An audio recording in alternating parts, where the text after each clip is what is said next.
शुभकामना मेरो तपाईलाई नयाँ वर्षको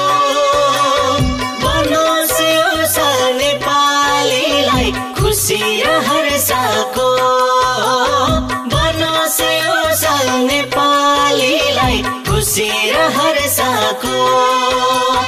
प्रत्येक पाइला सफलताको पाइयोस् शिखर टेक्न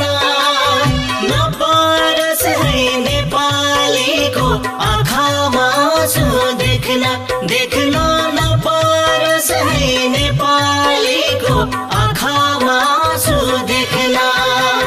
त्रास भावमै बित्यो यो साल भएन कसैलाई हर्ष खुसी बोलाउँदै नयाँ वर्षलाई स्वागत गर्नु पर्छ हामीले खुसी बोलाउँदै नयाँ वर्षलाई स्वागत गर्नु पर्छ।